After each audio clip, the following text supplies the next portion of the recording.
Assalamualaikum warahmatullahi wabarakatuh. Nama saya Ahmad Anugrah Sakti. Pada kesempatan kali ini, saya akan mempresentasikan mata kuliah Sistem Basis Data dengan judul Permodelan Basis Data pada Sistem Pengelolaan Perpustakaan secara Umum. Latar belakang. Pada era globalisasi sekarang ini, perkembangan teknologi informasi berjalan amat pesat. Beriringan dengan berkembangnya penggunaan teknologi komputer, hampir semua aspek dalam kehidupan sehari-hari menerapkan sistem berbasis komputer dalam mengelola data yang tersedia. Kumpulan data yang ada dapat dijadikan tabel-tabel untuk diolah dan ditampilkan dalam sebuah sistem. Proses pengelolaan data berbasis komputer ini dapat diterapkan pada sistem perpustakaan, terutama terkait data peminjaman dan pengembalian buku. Masih ada beberapa perpustakaan yang menggunakan cara manual untuk melakukan pengelolaan data buku-bukunya, sehingga rawan terjadi kerusakan dan kehilangan pada data yang mencakup informasi penting terkait buku-buku yang dipinjam maupun dikembalikan. Penggunaan waktu yang kurang efektif juga mempengaruhi kinerja jika pengelolaan masih dilakukan secara manual. Pengelolaan data berbasis komputer juga menjadikan informasi-informasi yang tersedia menjadi mudah ditelusuri sehingga dapat mencegah hal-hal yang tidak diinginkan. Rumusan masalah. Berdasarkan uraian latar belakang di atas, maka perumusan masalah yang akan dibahas yaitu bagaimana permodelan basis data pada sistem pengelolaan perpustakaan secara umum dengan menggunakan pendekatan model objek semantik. Tujuan dari pengelolaan data perpustakaan berbasis komputer adalah untuk mempermudah dalam melakukan pengelolaan data perpustakaan seperti pencatatan, peminjaman, dan pengembalian, pencarian data buku, dan melakukan penyimpanan secara sistematis sehingga data lebih mudah dikelola dan mencegah dari kehilangan data. Pembahasan, pengertian, permodelan data. Permodelan data adalah proses menciptakan representasi visual atau cetak biru yang menentukan pengumpulan informasi dan sistem manajemen berbagai informasi. Model tersebut menguraikan data yang dikumpulkan oleh bisnis, hubungan antara berbagai set data, dan metode yang akan digunakan untuk menyimpan serta menganalisis data. Model data adalah sekumpulan konsep-konsep untuk menerangkan data, hubungan-hubungan antara data, dan batasan-batasan. Data yang terintegrasi di dalam suatu organisasi ada 3 jenis model data. Pertama, object-based data model. Kedua, record-based data model. Ketiga, physical data model. Perancangan basis data. Langkah dalam merancang basis data yang diharapkan dapat menentukan kebutuhan informasi pengguna proses perancangan basis data. Pertama, pengumpulan data dan analis. Kedua, perancangan database secara konseptual. Ketiga, pemilihan DBMS. Keempat, perancangan database secara logika. Kelima, perancangan database secara fisik. Dan terakhir, implementasi sistem database. 4. Basic database.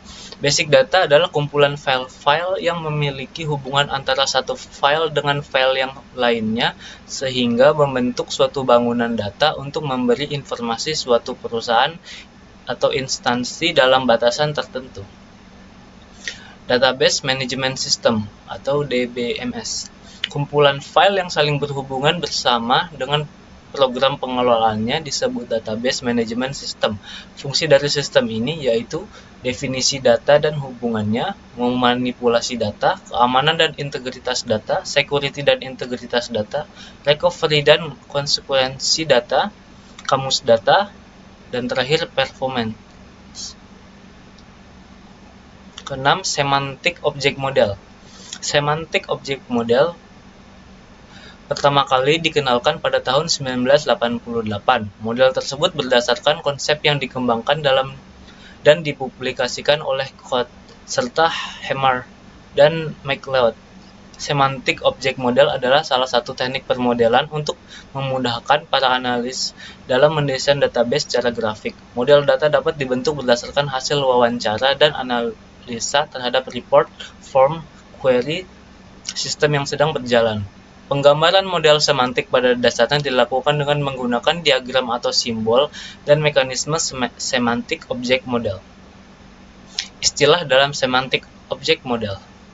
Atribut, kolom, file. Ketika istilah tersebut digabungkan menjadi suatu karena memiliki pengertian sama. Suatu atribut berisi informasi dari suatu data dengan dikelompokkan guna kemudahan dalam identifikasi, misalnya nama, alamat, kota. Record disebut juga row, merupakan informasi tentang item tertentu, di mana record merupakan gabungan beberapa file, misalnya record pegawai berisi informasi tentang pegawai. Tabel, suatu file yang digunakan untuk menyimpan informasi data yang berhubungan, di mana suatu tabel memiliki beberapa record atau kumpulan dari record. Atribut, domain, digunakan untuk mempresentasikan isi dari suatu field. Misalnya field agama yang memiliki 5 domain, yaitu 5 agama yang diakui di Indonesia. Primary key, suatu field yang digunakan untuk mengidentifikasi suatu record dalam suatu tabel. Forward key merupakan istilah field yang bukan menjadi primary key pada tabel relasional, tetapi primary key yang berasal dari tabel yang lain. Objek atribut merupakan atribut yang bertipe objek. Dalam semantik objek, model atribut tidak hanya kelompok data, tapi bisa berupa objek, misalnya atribut sekolah disebut objek atribut. 7 tipe objek diagram transformasi semantik objek. Objek sederhana, simple object, adalah tipe semantik objek yang mendukung single value attribute, yaitu atribut yang hanya mengandung sebuah jenis nilai, misalnya atribut harga, jual, tanggal, kirim, atau kode. Objek composite, suatu semantik objek disebut composite object apabila objek tersebut mengandung salah satu atau lebih dari atribut yang berjenis multi-value atribut, yaitu atribut yang lainnya bisa lebih dari satu dalam sebuah record. Objek compound adalah suatu objek dikatakan compound objek apabila mengandung paling sedikit satu objek atribut. Objek hybrid, sebuah objek dikatakan hybrid apabila terdiri atas minimal atau atribut berjenis multi-value group. Atribut yaitu atribut yang nilainya lebih dari satu dalam sebuah record dan bisa dipecah menjadi beberapa field, dan di dalam multi-value group atribut tersebut terdapat atribut bertipe objek atau minimal satu objek atribut. Objek asosiasi, sebuah objek disebut association object apabila memiliki hubungan dua atau lebih terhadap objek lain yang menyimpan data dari hubungan tersebut. Objek induk, suatu objek disebut subtype atau objek induk apabila objek tersebut mengandung dua kumpulan mengandung dua kumpulan tipe data suatu objek. Objek pola dasar atau versi, objek pola dasar atau versi adalah jenis objek yang mampu menghasilkan objek baru. Any-field Modeling Language atau ML. Any-field Modeling Language merupakan alat merancang perangkat lunak sarana komunikasi antara perangkat lunak dengan proses bisnis, menjabarkan sistem secara rinci untuk analisa dan mencari apa yang diperlukan sistem, mendokumentasikan sistem yang ada, proses-proses, dan organisasinya. UML didefinisikan sebagai bahasa visual untuk menjelaskan, memberikan spesifikasi, merancang, membuat model, dan mendokumentasikan aspek-aspek dari sebuah sistem. Pembagian Unified Modeling Language sebagai berikut.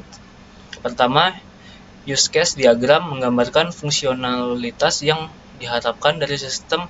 Sebuah sistem diagram bersifat statis. Diagram ini memperlihatkan himpunan use case dan aktor-aktor suatu jenis khusus dari kelas. Terutama sangat penting untuk mengorganisasikan dan memodelkan perilaku dari suatu sistem yang akan dibutuhkan serta yang diharapkan pengguna. Urutan langkah-langkah yang menerangkan antara pengguna dan sistem disebut skenario. Seorang atau sebuah aktor adalah sebuah entitas manusia-mesin yang berinteraksi dengan sistem untuk melakukan pekerjaan tertentu. Contoh gambar dan keterangan. 2. Activity diagram merupakan state diagram khusus yang menggambarkan berbagai alir aktivitas dalam sistem yang sedang dirancang. Bagaimana masing-masing alir berawal, decision yang mungkin terjadi, dan bagaimana mereka berakhir. Activity diagram bersifat dinamis. Diagram state ini memperlihatkan state-state pada sistem diagram ini, terutama penting untuk memperhatikan sifat dinamis dari antarmuka, kolaborasi, dan permodelan sistem-sistem yang reaktif. Contoh simbol dan keterangan. Permodelan, metode analis. Hal yang harus dilakukan sebelum melakukan rancangan model data adalah melakukan pengumpulan data. Metode yang dapat digunakan dalam proses pengumpulan data yaitu pengamatan, wawancara, dan studi pustaka. Setelah itu, dilakukan analisis data untuk menentukan permasalahan utama dan solusi yang tepat untuk sistem yang berjalan. Sebelumnya, adapun tahapan analisis yang dapat digunakan menurut Edistanta sebagai berikut.